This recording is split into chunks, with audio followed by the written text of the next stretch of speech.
G'day, Dave Thomas with you on this Friday. The Friday after we celebrated the death and resurrection of Jesus. But I want to draw your attention just for a few moments to Mark chapter 5 today.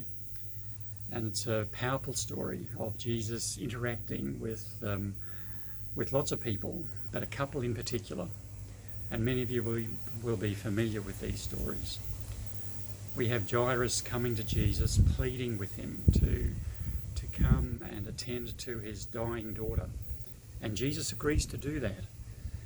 And so he's on the way. And we're told that a crowd of people were following him.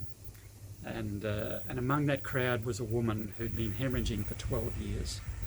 And somehow or other, who knows how, she manages to push her way, to struggle, and reaches out and touches Jesus' garment.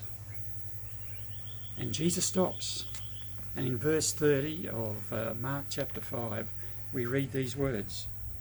And immediately Jesus, perceiving in himself that the power proceeding from him had gone forth, turned around in the crowd and said, "Who touched my garment?" Amazing. Who touched my garment? Amongst crowds and crowds of people. But you see, he knew that the power had left him, and he stopped. And eventually we're told that he finds out who the woman is and heals her. Meanwhile, put yourself in Jairus' shoes just for a moment. Maybe he's frustrated. Come on, Jesus, you promised that you'd come to my daughter and rescue her, and you've been stopped, and now what's happened? And of course we know the end of that story. But I want to focus on that one verse, that connection that Jesus felt from this woman. Connection, is so vitally important. Spiritual connection in particular, connection with Jesus. And even during these times of incredible difference in so many ways, connection with Jesus is still of vital importance and significance. You probably see behind me my trailer. It's I've had it for a couple of years. It's been around. It's been to Birdsville and back a few times. She's a good old faithful tool. But the reality is that this thing behind me is absolutely and utterly useless unless it's connected to a car or a truck or something that can provide for it its power and its direction. And it's the same with you and me. You see, by ourselves, Paul reminds us that we are nothing but clanging cymbals, a whole bunch of noise, going nowhere, doing nothing. But with Jesus, with that connection, he becomes our driving force.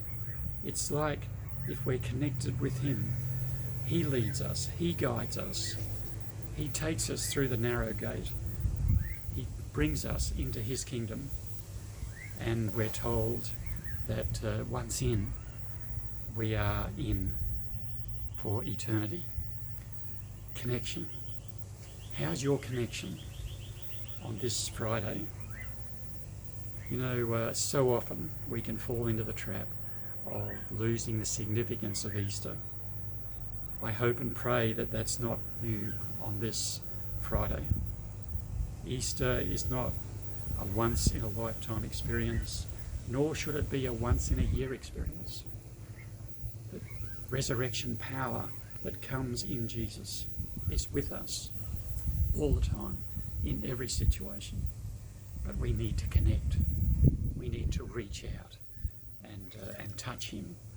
And he promises to be always there, ready to receive, ready to lead, ready to usurp his power into us, that we might do exceedingly more than even he did.